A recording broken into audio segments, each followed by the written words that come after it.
All right. Welcome, everybody. Thank you for joining us on Walking the Path of Courage, where Julie Hoyle, April Megginson, and myself will be talking about shadow work and awakenings and everything along that path. So thanks for joining in. If you're joining us live, feel free to leave comments or ask questions.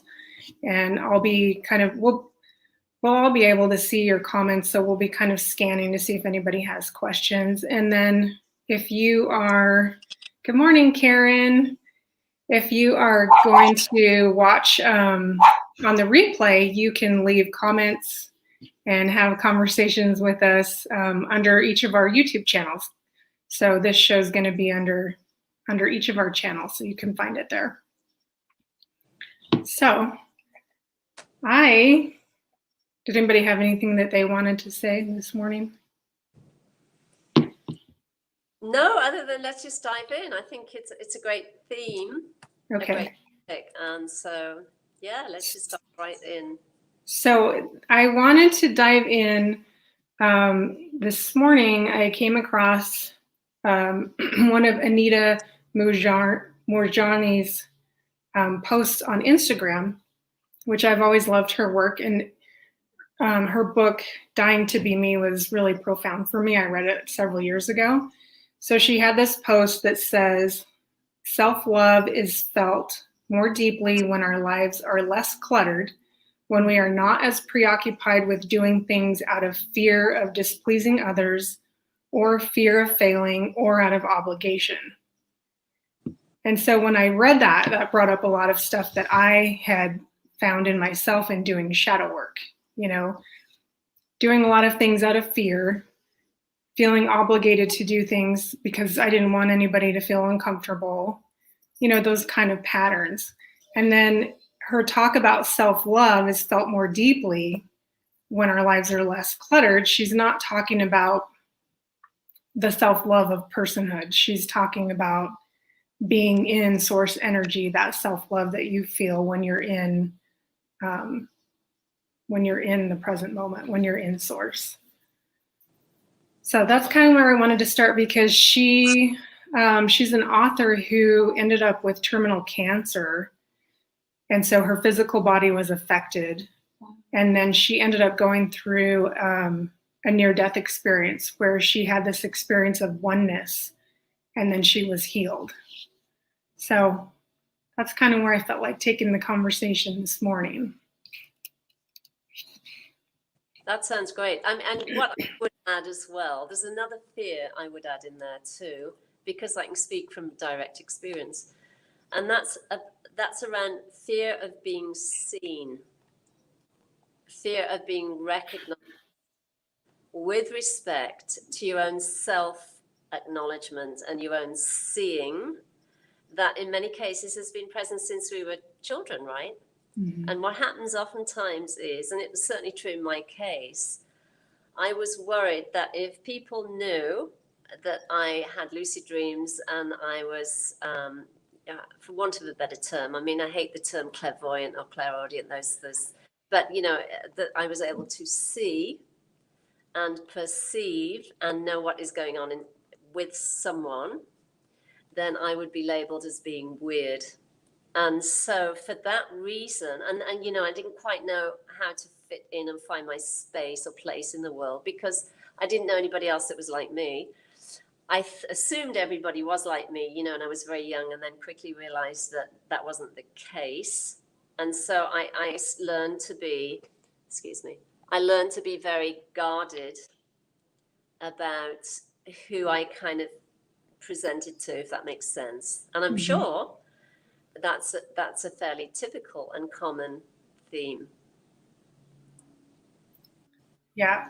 And for me, my case when I was younger was I could always sense what other people were feeling, and especially how they felt in regard to me, how they felt about me, whether they liked me or not. And so I was constantly trying to alter my behavior, change my behavior so that somebody would like me or accept me, for whatever reason. So it's like these patterns are developed from childhood. when you're trying to fit in. And Yes. ultimately, you know, what I ended up going through was I had quite a few health challenges show up, even from when I was 6 years old.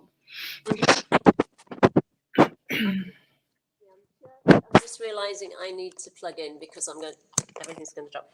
Yeah, and you know, and I think as well, it's a learned behavior because of being women. It's a learned behavior with respect to our history of being repressed and denied and being accused of witchery and all of those things. And I think that, you know, that the memory of that is carried on a cellular level, and it's imprinted, and it's carried through the feminine line, and it's even if it's never spoken about, it's there very much so, and we pick that up on a subtle level, and maybe not so subtle level, and then we respond accordingly. So, you know, it might be that the way that plays out for any one of us is that we just keep quiet about our skills and our gifts and our talents and all those things, you know, with respect to seeing and what the master yogis call the siddhis, the supernatural powers. We it's better now, but I know, you know, when I was kind of growing up in the 60s and 70s and 80s and all of that, you know, I was very guarded about what I said and how I behaved and what I revealed. And I've said this before, but one of the master yogis once said to me, "You're very good at pretending you don't know anything." And that's what he was pointing to. Well, I can speak to that because and I think the other side of the coin there is maybe self-doubt. And with Julie, when we started working together and she did the first, I guess, I don't think it was necessarily reading. It was more like the living in alignment full on thing. And really almost everything in there was about self-doubt. And around that time, I was also doing, I was training yoga therapy. I was training in yoga therapy, which, you know, was like a 3-year process. And we were doing bandha work. And if you don't know what bandha work, it's called the locks. And it's like a physical, you can lock, throat lock, root lock, belly lock. And so we were working with that to show how to get that done with other people. And it was all the same time, interestingly enough. And I hit something so physically deep that, I mean, I was out of town. It was only the yoga therapy back then. I think there were only 12 programs in the world. So I had to go out of town for it. And I was at someone else's house and I was sick for about 12 hours. The sickest I think I've ever been in my life, as far as like, I was just expelling all of that deep. I mean, it was very intense, and I knew what it was. I knew I didn't have a bug. I knew I didn't get sick from anyone else. It was literally like this purging of this lifetime's way of being and living in self-doubt. And I think that you know, I don't think I could have gone as deep as I've gone without that purging. And that's the first thing Julie worked on with me. And then she worked on it so deeply with me that the yoga, like the locks, just brought it out. And I was a new person. I mean, I was the person I was meant to be, right? I was like not operating so much out of that old paradigm. I shed a skin very, very profoundly with in regards to that.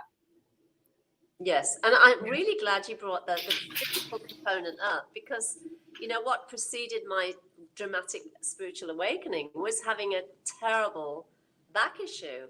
You know, I had 2 bulging discs. I was in complete and utter agony, and it was the lower discs, L4, L5, L5, S1 is it? And you know, I was bedridden for 2 months.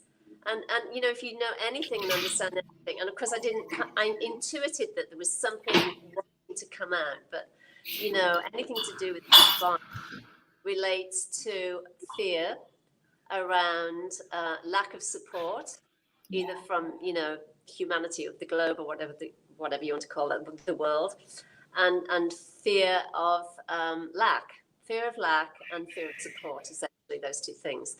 So deeply ingrained within my psyche, as well as, correlating with respect to the physical expression, was this kind of closing down and fear around being seen and being, rejected if I revealed who I was.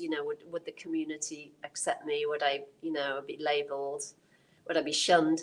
And all of those things again relate to, I think, this kind of this passage through time, and what I inherited from the feminine lineage. Yeah. And these things do show up. They show us up in all of us, physically, with respect to where we've been locked down, or there's a contraction, or there hasn't been some recognition with respect to our gifts, skills, and talents. And we've all got our own stories around that. Yeah. Yeah, and it's not just, it's not just what's internal within me, like it's the weight of the collective too. It's the weight of everybody having some form of suppression that also weighs on us, that, we're part of the collective. So it's really fascinating when you start to do shadow work and you see these patterns in yourself, you start to see these patterns in society because you've believed in those patterns. They're everywhere. Everybody's carrying them in some form or another. Yes. Look, and the thing as well is that, as we all know, when you actually start doing this very deep shadow work and start doing anything with respect to recognizing and bringing back energy that was formerly repressed, and you really engage with that, and then you see the results, you're able to then be with other people and recognize where that is happening in them too. You see where there are blocks and restrictions, and there's a kind of down, and it's nothing to do with psychic gifts, because there's only one consciousness, there's only one self. So whatever work you've done with yourself, you're able to recognize in other people. It just becomes known. The self reveals itself. There's a sort of an inner knowing and an inner seeing. And, and if it's appropriate to say anything, you can. And if not, then you just keep quiet. But this is the truth of it. And this is why master yogis are able to see anybody that comes into their space. They can see clearly what the issues are and what the denial is, and where the sort of closing down is showing up in that person, and they can point right to it, and they do. Yeah. And I love that story you told a few weeks ago. I think it's so beautiful. You were reading my mind, of course, where the master yogis, when people would visit them, they always take care of their physical bodies first. They always say, because that's part of the work. I mean, it's really challenging to be, in our physical bodies, really uncomfortable, because that takes up a lot of energy. And so when that starts to free up, I feel like in my own self, when that has started to free up, there's been so much more space to give energy to the emotional and mental and it's all one thing. I mean, the physical shows up but I just love that story that you told when, they would show up and you had a long journey. Have you visited the baths? Would you like some water? Would you like a rest first? It's never like, let's just go into this. It's about taking care of them. And I think that's just so like delightful and supportive. Yes. Yeah, and essentially they're saying you have to take care of your humanity as well. It's not just about blissing out in meditation states, and doing whatever spiritual practices. It's about including your own humanity and taking care of yourself. If you're feeling sick or whatever, you need to rest, whatever, that's all part and parcel of what is going on here, because you can't realize the self if you're denying your own humanity. That has to be included. And I know we've talked about this before, but it's so true. It's so true. And a lot of people do make the mistake of thinking that, I'm not the body, I'm not the mind, and and that's true. You're the supreme self, that is your primary identity, but at the same time, the self is expressing through the physical, and you have to take care of it, and listen to what it's telling you, and take note when there's an illness or there's an imbalance, and what is the call to action here, and that's really vital. Because that's how our bodies speak to us, right? Something comes up, and whatever physical ailment's coming up is pointing us to see something, to teach us something. Yes, because actually another master yogi says the body is innocent. And I love that. The body is innocent. And our job is to listen to what is telling us. What is it saying? What is the thought or the belief that has been driving, the condition that's showing up, or the ache and pain that's showing up, or the ailment that's showing up. There's usually, almost always actually, a thought pattern or a belief or some sort of conditioning that is driving this sort of patterns of pain or chronic illness or whatever is going on. And I think that's. Oh, go ahead. Oh, I was just going to share a story real quick because so in 2007 I was diagnosed with Graves' disease, and I ended up having to have my thyroid removed, which your thyroid is your voice, right? Speaking your truth. And I had really repressed that, for a lot of my life.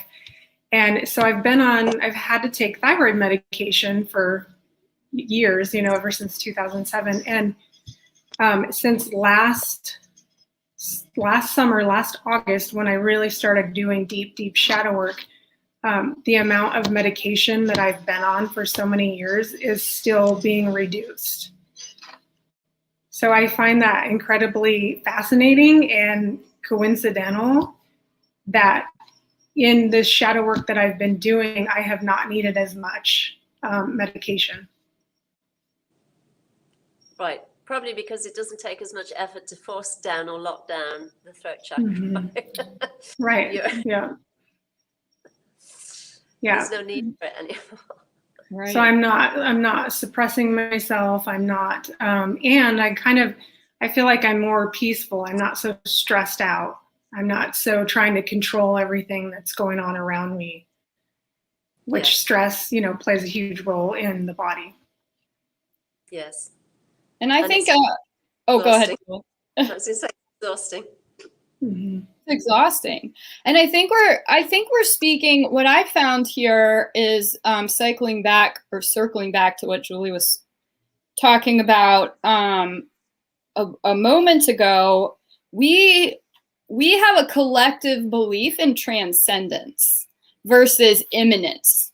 And I think that's really profound, because transcendence is about a progression and a goal and a getting out of this crappy body that I got stuck in and I'm a prisoner of. And, that is a collective, especially Western shadow, because we come out of so many roots of we have to, it's about being enough, right? And we're not enough. We've been told since we were the youngest of young, we're not enough in our human bodies. We're not enough in our human bodies. So how do you be enough in a human body? You transcend the human body.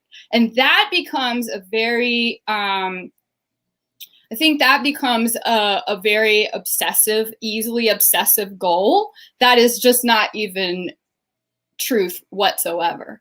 If we aren't in our human bodies, and that's the difference, the transcendence piece versus the imminence piece. And transcendence is about not looking at the body and saying I'm going to submit to me. I'm going to do, and we see this in exercise, right? We see this in how we push ourselves.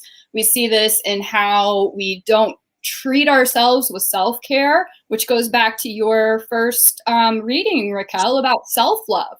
Self-love is about imminence, right? Not transcendence. And we can't love all of ourselves if we have this very deep rooted cultural understanding and belief that we need to transcend the body. And I think that that has been a really, really profound, and I think that's a very, very deep root of shadow work as well. Yes, it's about escapism, essentially. Yeah, exactly. It's about not wanting to be here and feeling the suffering and feeling the pain and, you know, having to really engage in what's showing up in your life. So it's like if I ignore what my body is showing me, if I'm trying to transcend the body, I don't have to deal with what's happening right now. I don't have to deal with the pain that I'm feeling, the illness that's going on, you know, it's escaping. Yes. And actually, rather than taking responsibility for what's going on and what's showing up, right? Yeah. And there's this kind of oftentimes lazy attitude around not wanting to even look at that and thinking, you know, believing that's not important and that there's another sort of doorway that will or escape route that will take you away from what is right here. But you know, the good news is we can only do that for so long because it really doesn't lead us anywhere. It just leads us further and further into more pain and further away to what is here. So at some point, no matter how driven we are, we exhaust ourselves is what happens. Yeah. And then we come to realize that, you know, this is it. Mm-hmm. You know, unless somebody is they, you know, the chronic health ailments, unless you just keep trying to manage them. I mean, you can keep ignoring them and ignoring them and ignoring them forever. I mean, I work in the medical field. I see it every day. So there is that route. You can go that route. It doesn't feel good, but a lot of people still they take that route.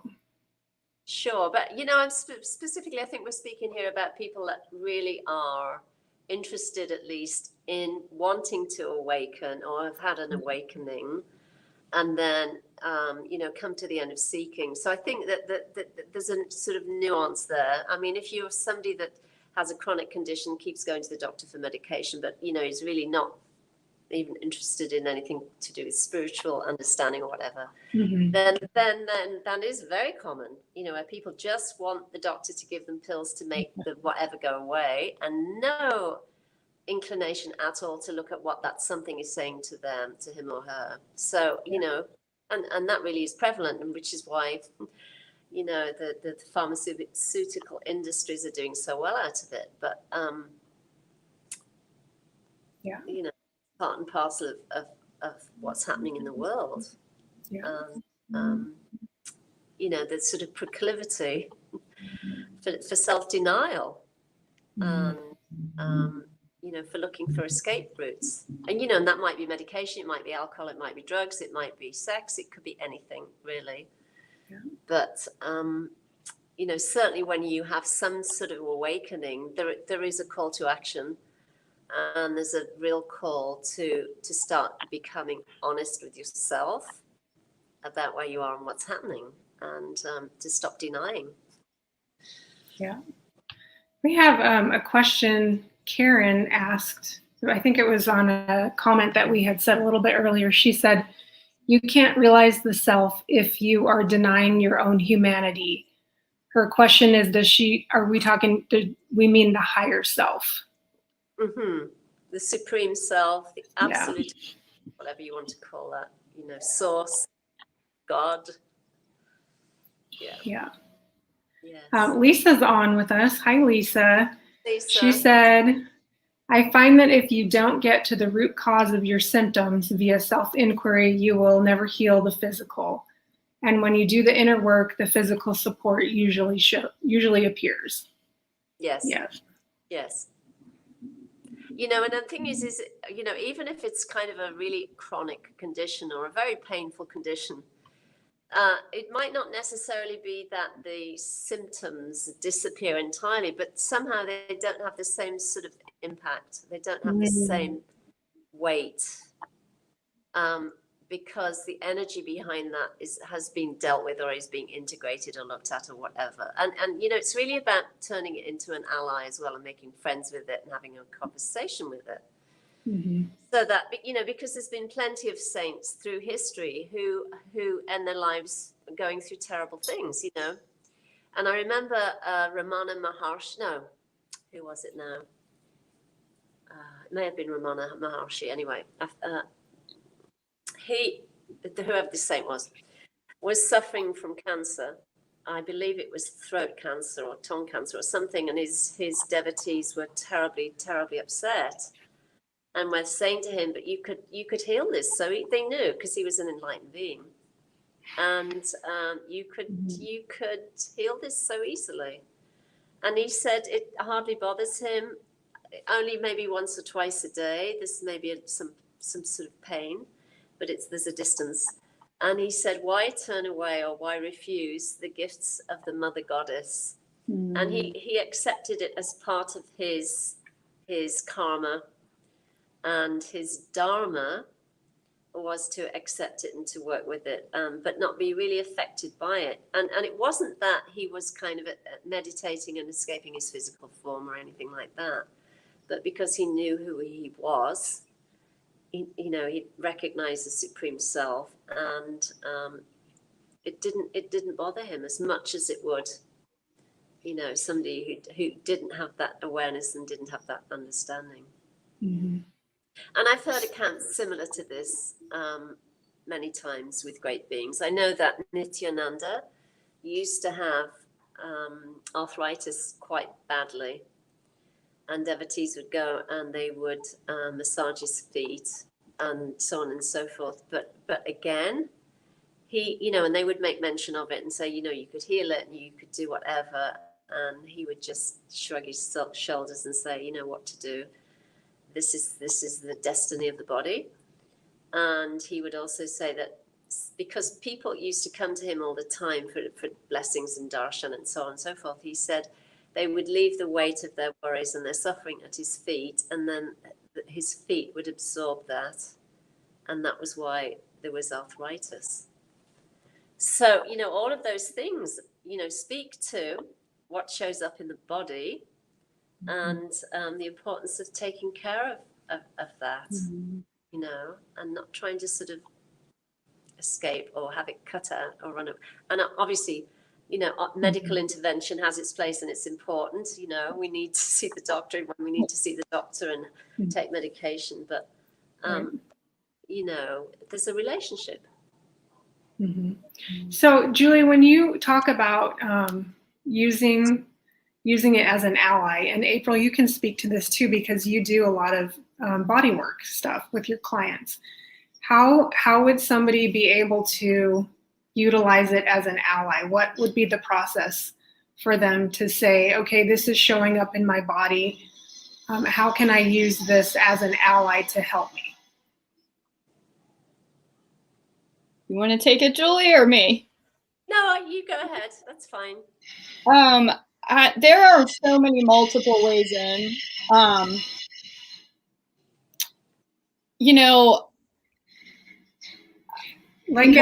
Nervous system training is really, really key here. Because if you are in a constant state of fight or flight, what ends up happening is you don't have the space to look at, what's actually happening and kind of get in and do the self-inquiry. Because it's, a state of fight or flight just means that you're either scared or you're either running away, escapism, all that. So I think like a pretty constant training in the nervous system, like every single class I ever teach, I, number one, work with the brain and the vagus nerve, which regulates, nervous system. So you can tone that vagal nerve very easily and succinctly. And then you can see a little more clearly. And the second thing that I always work in before I ever do a pose, before anything else, I work in lymphatics and the vascular system, because we're flow, right? We're fluid flowing forces is what we are. And so, working in nervous system is absolutely key. a huge key to getting into your doing like the shadow work with your physical body. And I call it kind of melting frozen shadows, because it's like what we get stuck there, and then you can also do the opposite of escapism. You can look at something and obsess over it to death. Like, well, how am I going to fix this? What's the root of this? Oh my gosh, why is this here? I'm not good enough. I don't know why I'm sick. What is this telling me? What is this? And I think that's what Julie was just speaking to, is that in my personal journey, the roadmaps of personal, of physical pain have actually been the doorways in to my next step. Every next step I've had, or most next steps I've had, have been led. I've been led there, and it's been an absolute gift. So I take the word out, like if we're doing something really challenging in class, I don't ever use the word pain. I use the word sensation, because it's a training mechanism. So you can ask yourself, instead of where's my pain, you can ask yourself, where's the sensation showing up? And this sensation is really interesting, because like Julie says, it changes and it ebbs and it flows, and it may be really big at first, and then it may get small, and it may be hot, and it may be cool, or maybe it's tingly, or maybe it's electrical. So pain is like a block off. You just stop. Sensation opens up and gives all this space around to what you're actually experiencing. And I think that that's a profound mental shift, and a perspective shift that can very quickly and easily, if you're ready to accept that shift, that your body is a roadmap inwards. It just is. And you know, we're taught that we have to push away if we're sick or ill, and we've got to pull forward health. And yes, I feel better than I've felt literally my entire life. I don't even remember feeling as good as I felt as a child. However, I still go spiral in and in and in and in. I keep moving in and in because it's a spiral. And I think that that's a pretty profound understanding. And what I do find with my I call them co-creators, not necessarily my clients, because they're doing so much work. They're leading me in a way. But what I do find is that the patterns of discomfort start to dissolve on a really deep level versus putting like a Band-Aid on. Yes. It's very loud, that helicopter. Yes. I mean, what I've done for years, which is very, very, very simple, is, you know, whenever anything happens, even if it's just a slight headache, I'll just say, what is this pointing to? What do I need to look at? What do I need to take care of? And it becomes very clear and very obvious. Mm-hmm. So, you know, with that recognition, then I know what the sort of the work is around that energetically and emotionally and so on and so forth. And the rest is straightforward. Yeah. So, you know, I honestly haven't, touch wood, I haven't had, you know, terrible ailments for years. Mm-hmm. I mean, I had frozen shoulder. I'm trying to remember when it was now. It must be about 7 or 8 years ago. And that was a huge learning curve because I'd never even heard of that. I've written about this in the book, so I won't sort of detail it. But boy, was that a huge learning curve. But it was a gift because, you know, I began looking at the weight that I was carrying, and that I had it in the right shoulder first, then the left shoulder. It's like really double whammy. Wow. And that just preceded this recognition that there was a need to drop seeking. And so it was just this hugely transformational experience. You know, and obviously I went to see the doctor. I had an steroid injection in the one that was the worst. Then I did all the therapy. I was consistently doing all the therapy. So, you know, you do the work around it. But what needed to be seen was seen and recognized and met and welcomed. And so, you know, I got full mobility back and you know, there hasn't been any problem. Yeah, I loved that chapter in your book. I think I've read it like 3 or 4 times because, you know, for me, I love to hear about people's personal experiences with what they're dealing with as far as their health. And then to read about how you dealt with frozen shoulder. And even though you're inquiring and asking, what is this showing me? You're still going through the process of physical therapy, you know, seeing a physician, seeing what you can do to help manage while you're also going deep within to see what is going on. And your chapter in that book was like, I loved it. It was amazing. Yeah, it was, and you know, if you've ever had frozen shoulder, Jesus, I mean, it is. I don't know. I can't even find the words to describe it. It's so painful. It's just unbelievably painful. And I had to work with that for six months for both shoulders.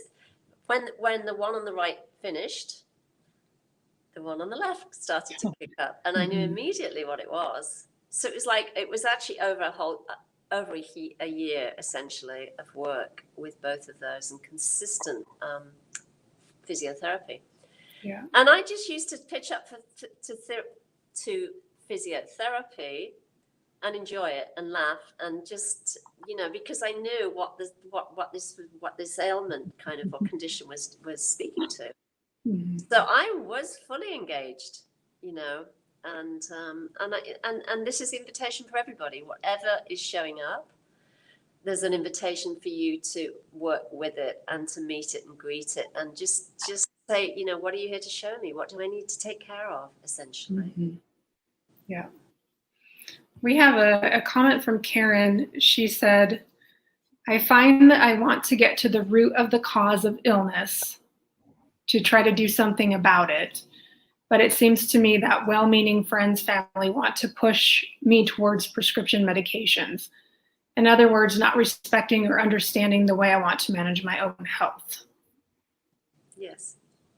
Yeah, and which is the common way of thinking, you know, but there's both parts. Both approaches are really important. The self-inquiry, looking at what it's telling you, meeting and greeting it, working with it energetically, and then making choices with respect to which healthcare facilitator or provider you're going to go and work with and what you're going to do. And, you know, how to manage the pain if you've got pain. And just you know, don't try to, which is, you know, common in the West, don't try and just kind of medicate it away so that you're not feeling anything. It's always about not wanting to feel the pain.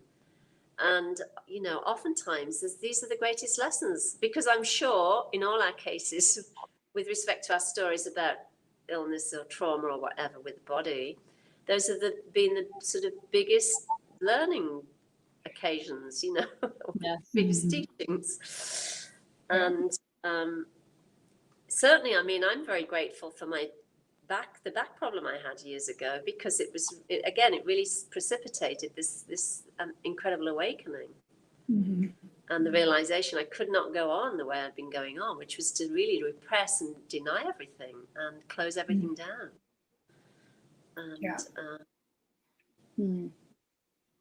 And, and it's true with everybody. Whatever shows up is showing us something, whether we like it or not. And I wasn't happy, I have to say. Yeah. I think, Karen, I think what I would say is, and this goes back to the story of Anita Murjani, where she talks about how she was constantly trying to please everybody. She lived a lot of her life in fear. She was afraid of a lot of things, but she was always trying to make everybody else happy and trying to please everybody. And ultimately, in that behavior is also what's going to create issues in your body. Yes.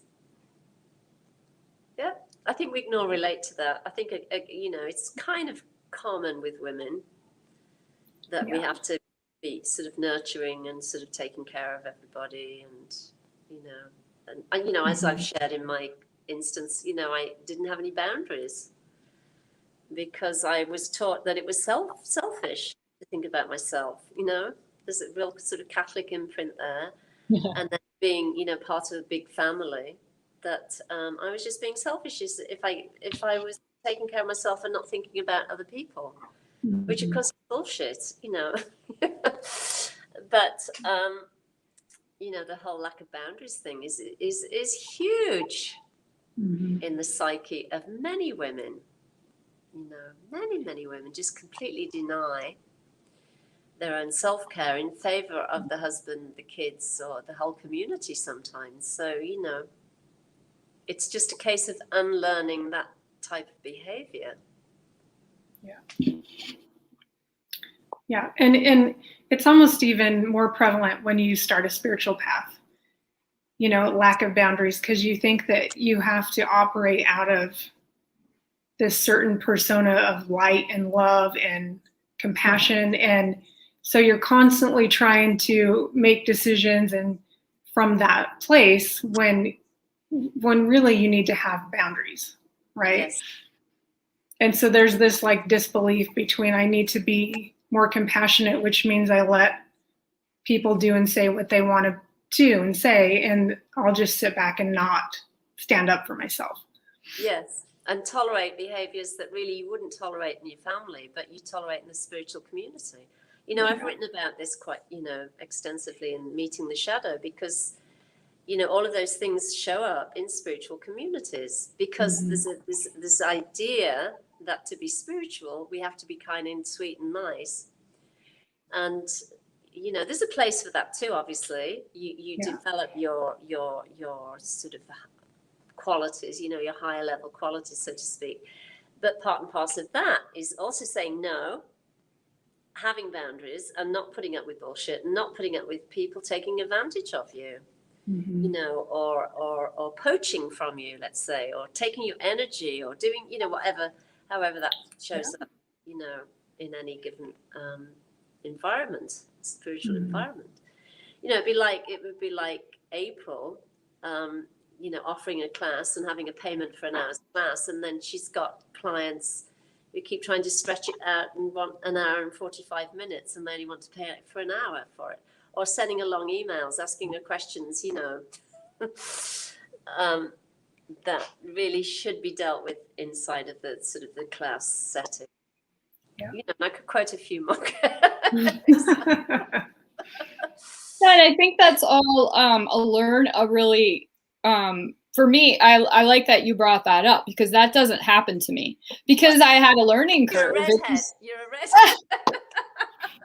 Serious redhead.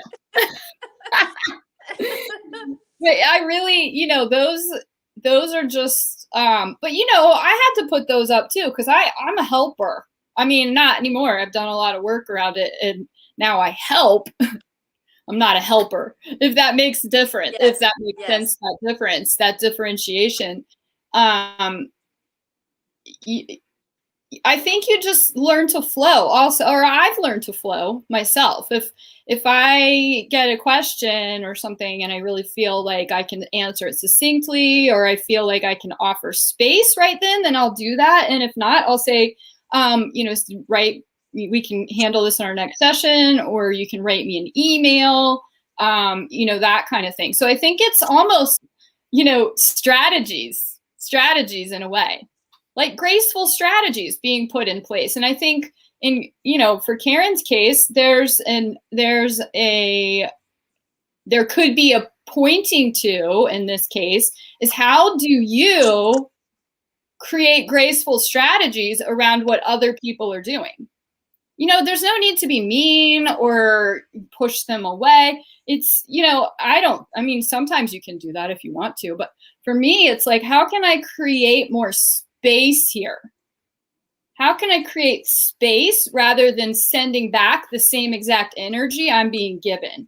And every time I really deliberately say to myself, how can I strategically create space? Not like in a rigid way. I don't mean strategy as in rigid. I mean, very much open the space up and send it back and say, however you want to handle that. But I think navigating gracefully is part of walking along the path.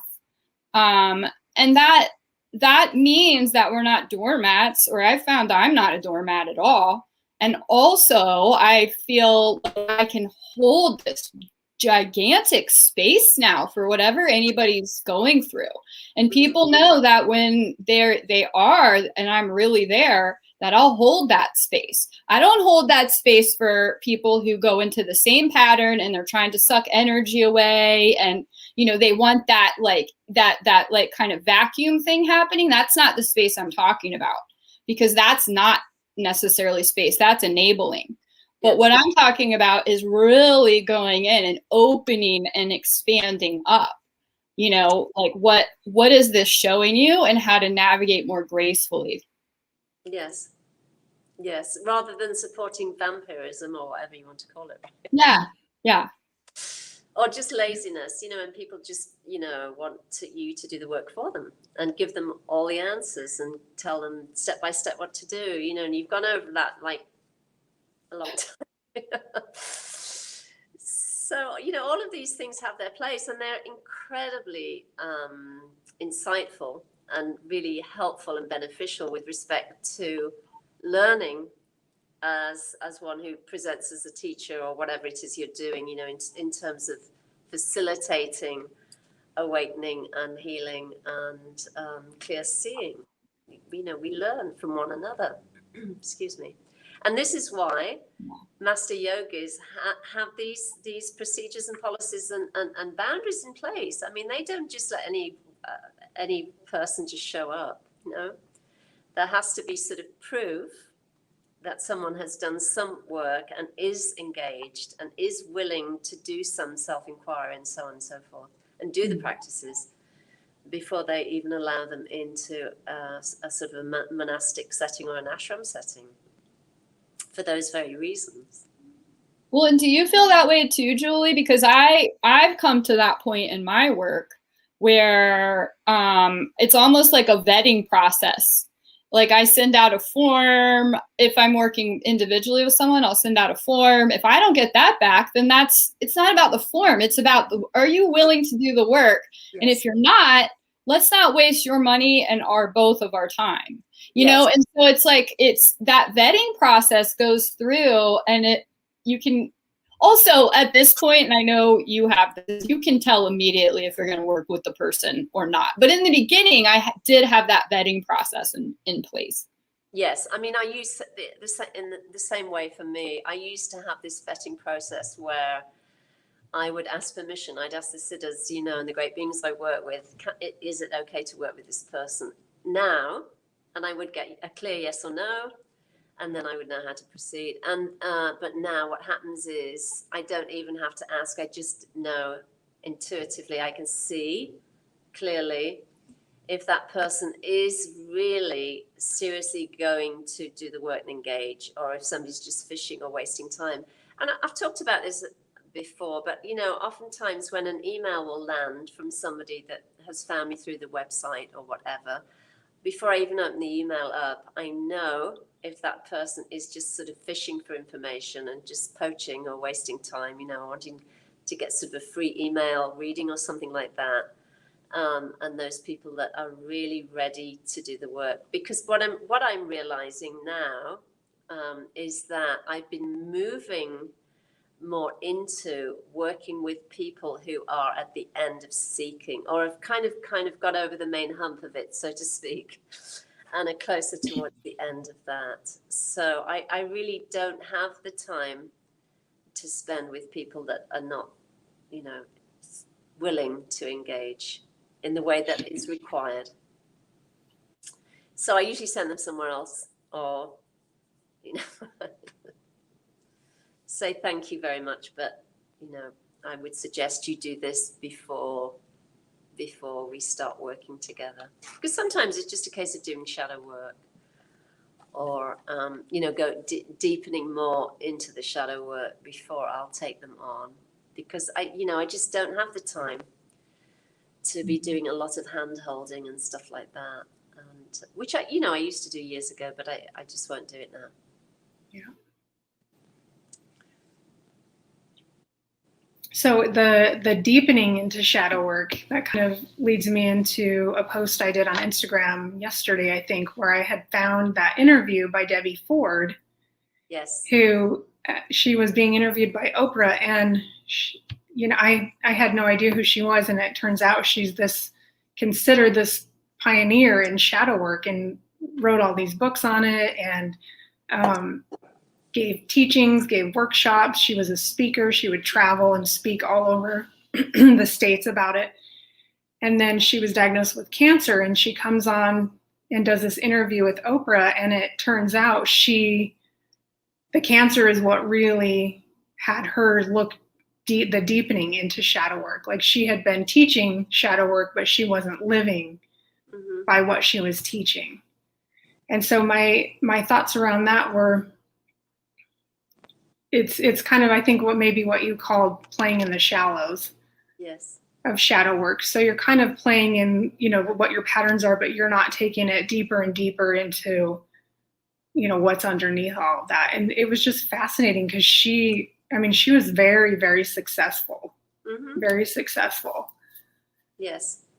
Yes. She was, she had a course on daily which was titled Overcoming Self-Sabotage, and which was, I think, the number one or one of the top courses on daily and it was really, it sold so well. I mean, there were hundreds and hundreds and hundreds of people that took the course, and she's very elegant, and she's speaking and sharing and so on, but through her own words and her own evidence, she had sort of done some of the work, but hadn't. And I guess a lot of it was because she was so busy with doing what she was doing. Maybe she didn't have the time, if you could say that. I don't know, to really deepen into and go all the way. Because, the proof of the pudding is this. If you really have dove deeply into doing the shadow work and gone as deeply as you can go, then the outcome is recognition of the self. Yeah, and that's what I wanted to discuss if we have a little bit more time, because we have people doing shadow work, but they're not taking it that far. Right. And for me, like, that's what I discovered. Yes. And I think ending seeking is also part of shadow work. Yes. Well, right? yeah, I guess you could say that, but certainly what happened here in this case is that I didn't have a clue what I was doing actually when I was doing the shadow work. It was just a call to action that was there, that was coming, and it was the thing to do, and I just kept doing it and doing it. And I really wanted to go as deeply as I could go with it, and I didn't know what the outcome would be through the other side. But what happened was I came to this kind of place where I just kind of felt empty and disillusioned, I guess, and just fed up with the whole thing and fed up with seeking. And and I've talked about this before, I had these requests to work with people that were still living in ashrams and so on and so forth, and been on a spiritual path for forever, and was still driving it, wanting to sort of follow it. And I just said, geez, look at this, if this is the outcome, I don't want to be kind of on my deathbed bed. And I'm like, and so but it was going through the shadow work to get to that place where there was this recognition, oh my gosh, seeking is the obstacle. It was just really clear, this continual idea of seeking. It's always about tomorrow, next week, next year, whenever, when I've done the next retreat. And then I had this realization that self-recognition or self-realization or enlightenment or whatever you want to call it can only happen here and can only happen right now. It cannot happen next week or next year. It has to happen right now, in whatever conditions of your body's in or your life is. It has to happen now. And I knew that I had to end seeking. And it was just so clear. And so I dropped everything.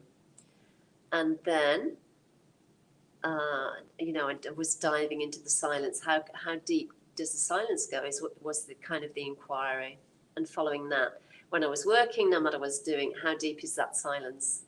Speaking from that place of silence and doing whatever I needed to do from that space of silence. And then there was just this moment, this fraction of a second, this clear seeing that only the self can see itself.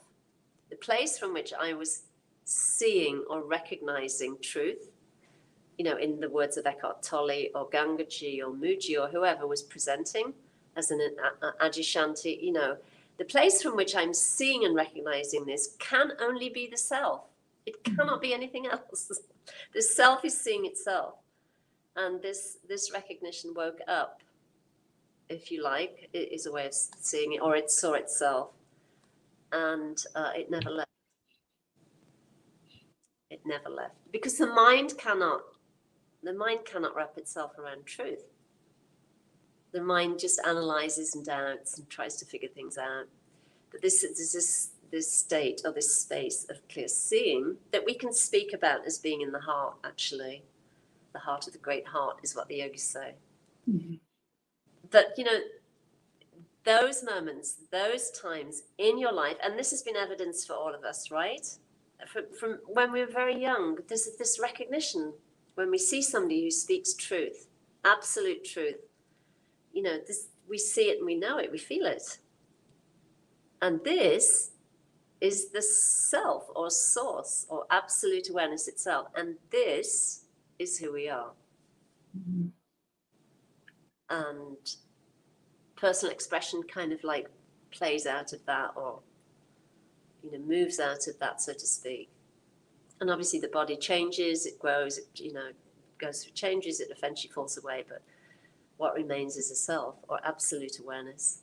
Mm-hmm. And that is the truth of who we all are. But of course, to get to that place of seeing, we must have gone through the shadow work. If you don't go through the shadow work, there'll be a part of you that will never believe that and never accept that you are the self, because there's this, even if it's unconscious, there's this knowing within us that this part of me I really don't like, or there's that part over there that, I can't stand.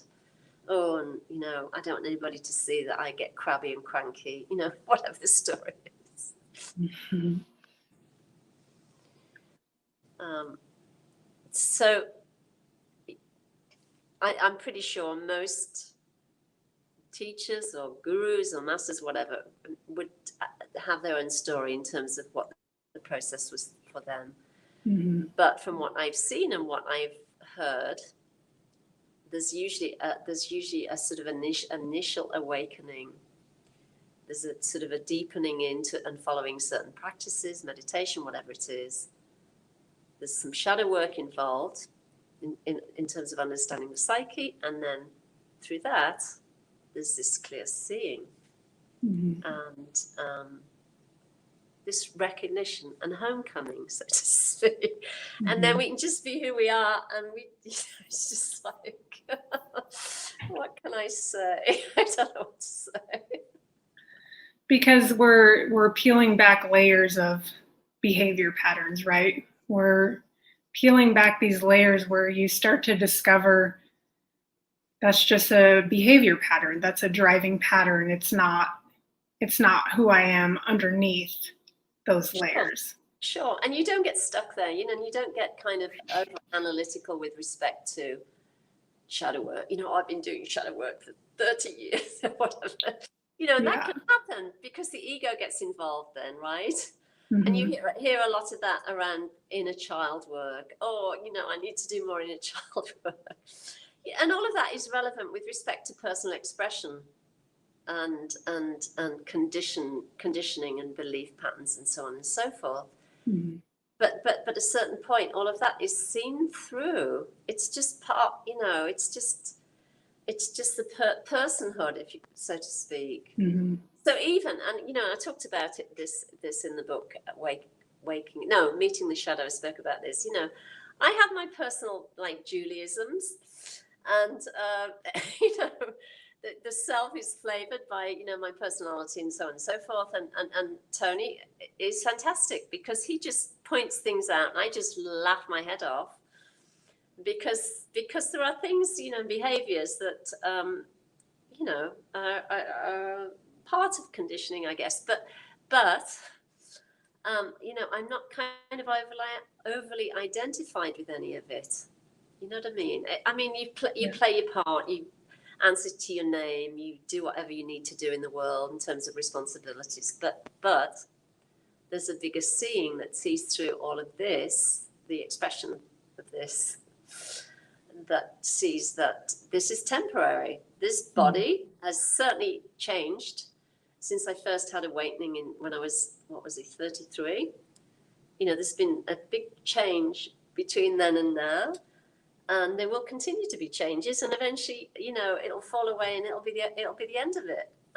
But what is prior to that story will remain, and maybe take another form. Who knows what is going to happen? We'll see. Yeah. They all see one another again in another. I don't know. Yeah. We say, I remember you. Here we go again. What are we going to do this time? I know. Yeah. Thank you. That was beautiful. Thank you for speaking that. So I don't think we have any more questions. We're about an hour. Thank you, everybody who joined live and for participating. Let's see. Yeah. Thanks, Karen. Thanks for all your participation. If you guys want to catch the replay, it'll be on our YouTube channels, and you can leave comments. And you can find all of us on the Ajatakasha app or on Instagram. And I think that's it. Does anybody else have anything they want to say? I would just say keep shining bright, keep doing whatever you're led to do, and just pay attention to what's showing up in your body and in your life, because all of that is your guru. Wow, that's so well put. Yeah, life is your guru. Yeah. All right, thank you. Goodbye, everybody. Thank you. Bye. Thank you, Raquel. Thank you. Thanks so much.